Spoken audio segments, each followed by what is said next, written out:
If you've been with us now, if you were with us pre-COVID in person, you know that we've been meeting this November. Will be 18 years at Discovery Public School. Would have been 18 years. We've had an incredible relationship with the school board, who's been amazing to us. The principals at the schools, we've had wonderful relationships with over the years. On top of that, the caretakers at the school, the 4 specific caretakers. I don't want to say their name on our live broadcast, but they're amazing men, and they have served our church so well. They serve their school so well. We love them. We consider them part of our church family. And I was just texting with them this week. We bless them and we're thankful for them in the life of our church. We've spent 18 years there. But the process of finding a church home through the pandemic has been very difficult. And I want to share a few things with you about that. I want to let you know that right off the top, before I get into the details, we are going to be returning to in-person worship the first weekend of November. So that'll be on the screen. And there we go. We're going to return to in-person worship the first Saturday of October. I'm going to get you some of the details in just a moment, but the reason we cannot be in on Sundays the first 2 weeks is because the facility is in use already, and so we are choosing to start on a Saturday night at, September? Oh, yes, this should say October 3rd. My mistake. This is a live broadcast, which should say October 3rd and October 10th. That is my mistake. So we are beginning October 3rd, Saturday evening at 7 p.m. And then September 10th, October 10th, Saturday, October 10th, again at 7 o'clock to 8:30 will be our first 2 in-person gatherings. And then the very next Sunday, October 18th, should be October, is when we will have our Adoption Sunday. But we will be meeting for the first time in 7 months as our own church family, Maple Community Church, on Saturday, October 3rd and Saturday, October 10th for our very first 2 in-person services. We will also be live streaming those and doing our very best to use the equipment we've purchased over the last 6 months to put that all together. Now let me give you some of the process so that you can understand. I started the process. We started looking at different locations.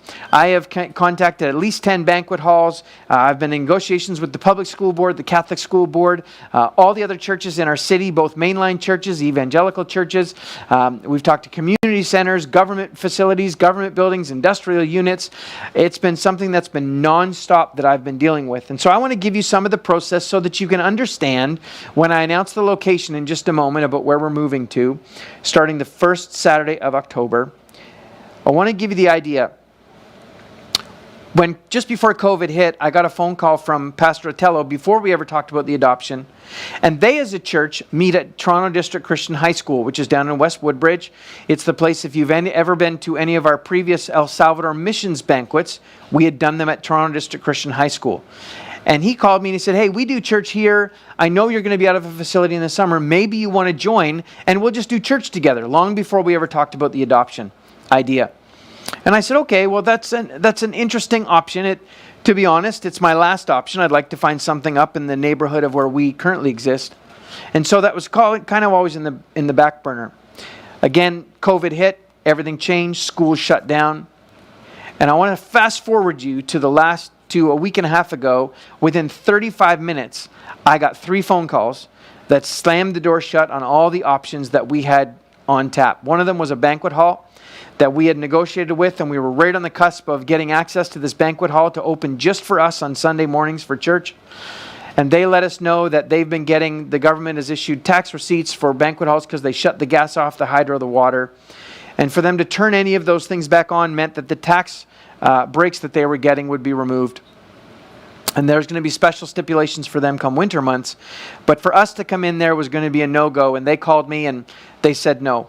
I sent a few emails. 10 minutes later, I got a phone call from the public school board. And to let you know, pre-COVID, we've had 3 permits at the school, at Discovery School. Wednesday night, Friday night, and Saturday and Sunday morning.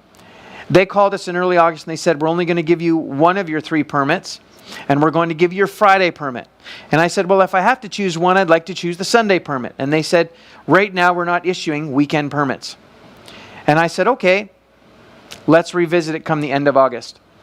And we got to the end of August and I was sitting at my desk waiting. They called me that day after I got the call from the banquet hall saying it wasn't going to work. And they said, Jason, we've talked about it. We're not issuing any weekend permits at the school at all, so you will not be getting your Sunday permit. That won't begin until at least January 2021. And I said, well, that's too long for us to wait to get in person. And I said, what about January? Is that going to be possible? Could we move back into the school then? And they said, to be very honest, Jason, everything's in flux. We're not sure. We think that's the earliest. My guess is it will likely take a little bit longer than that. So that became a no significantly. Hung the phone up, sent a few more emails, made another phone call. Then the Catholic School Board called me. And they said, Jason, we've talked about it. We'd love to let your church come into one of our facilities, a high school here in Vaughan. But we want to let you know that we're in conjunction with the public school board, and we're doing a lot of partnership together to benefit our teachers and students across the boards. And so every answer you get from the public school board is what you're going to get from us. And so you will not be able to be in person on our locations till at least mid-2021. So that closed all the doors. And all I was left with was this option with Otello. On top of that, I called all the churches in town. They'd all said no. Or the ones that said yes, we discovered they either had no parking, or their building was too small and they could only accommodate 30 people with social distancing or 70 people with social distancing. And so those were all non-factors. We couldn't use their building, or they were so old that they had one washroom in each space, and using COVID protocols, it would never work. And they had shut down. They weren't using their facilities. And so we had one church, a Presbyterian church in Kleinberg, that was super gracious to us and said, we'd love for you to come. The problem is their auditorium would not seat any more than 70 people for us to do in-person services either. And from our understanding and our survey results, when we talk to people, they say that we're going to have no less than about 100 people at least. So we didn't want to do that. We wouldn't be able to use their full facilities. So all the doors closed. And that was 2 weeks ago. It'll be 2 weeks ago this coming Tuesday. And I went to called up our pastoral team, called up our pastor's council. We had a pastor's council that meeting that night. And I said, hey, I don't have a word from the Lord on it. So God surrounded me with all these wonderful people. And so when I don't feel like God's spoken to me on something, I go to the people He's put in my life and I say, tell me what you think. Give me wisdom. Give me insight. Tell me what you think God is telling you. I want to know. I want to hear wisdom from you. So we sat down that night and they all basically told me, paraphrasing it all, said, Pastor Jason, we know this was our last option. We didn't want to go to TDCH, Toronto District Christian High School. It seemed a little bit far. There's already, whatever's happening with the adoption. On one hand, eventually as we got into that, it felt like we're going to adopt you and then we're going to move into your house and move you out of your bedroom and move the knife drawer and we're going to shift things around in your fridge and it would just feel weird. But then we got to it. They said, we know, Pastor Jay, it felt weird originally, but God's begun to knit our hearts together through this process, and it feels like it would be foolish. It feels like God has slammed all the doors in our hallway and left the one door open at the end. It was the last door we thought we wanted, but it looks like the door that God wants for us. And so we said we feel it would be foolish if we didn't walk through that door. Sometimes God opens all the doors and says, you pick, I'm going to go with you through whatever door you want. Other times He closes all the doors and says, just stay and wait until I open up the right one. And other times He closes all the doors but one, and He says, that's the door. You're going to walk through it. And so today I'm here to announce to you that starting on Saturday, October 3rd, we are moving our home location to Toronto District Christian High School. It's in West Woodbridge. If you've been with us in the past, you know that that's where we've held our El Salvador missions banquets in the past. It's an incredible location. And I want to say a few things. First of all, I know that it's a little bit distance for us, but on a Sunday where there's no traffic, it is only 10 or 12 more minutes from the school that we currently have met in pre-COVID. So it isn't crazy. It also gives us access into a part of our city that we haven't been in. We also have a wonderful relationship that Willow Ridge has laid the foundation for and invested in the school. They have a great relationship. Over the years, we have a great relationship with Toronto District Christian High School. On top of that, they're a Christian high school. Their principal loves the Lord. Their staff love the Lord. Their facilities manager is a great person. They are excited to bring us into their facility. And we have negotiated that we're going to start on that Saturday. And for the future, we still have some final negotiations to work through. But we're excited. They're a Christian high school. They have the same values as us. They have the same mission as us. And us paying them is giving into a mission that is incredible. Their facility has just undergone a significantly large renovation, multi-million-dollar renovation. It's beautiful. They've added a whole bunch of new areas, a gorgeous new lobby, all glassed in. The auditorium auditorium that we'll use is perfectly conducive to what we would want. Of course, we know it's a little bit further away than what we want, but for the temporary location, it's a great place. It's a great school. I believe God's presence is already in that school, and we get to go in and just take that, and it just multiplies with us. And it's the only open door left to us, but it's a huge door. I also want to say all the other churches in our city that are like us, mobile, they're scrambling. They don't have places to go, but God has held this door open for us. I don't know why, but I know it's Him doing it. He's held that door open for us. So we will be moving to Toronto District Christian High School on Saturday, October 3rd, and on Saturday, October 10th. And then on Sunday, October 18th, we will join and adopt the Willow Ridge family into our Maple Community Church Forever family. And we'll see what God has in store moving forward. And then we'll do Sunday church from there on out at Toronto District Christian High School. As we get closer to the dates, we will be communicating with you.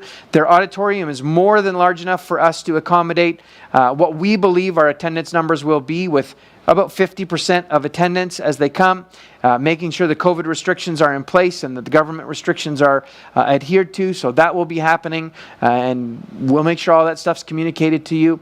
But I do want to let you know, for those of you that are not comfortable coming back in person, we have spent over the last 6 months about $20,000 on all the new equipment for us to make all this happening. And we will be using it to live stream all our in-person services the same way we do here in our studio. And we need help for that.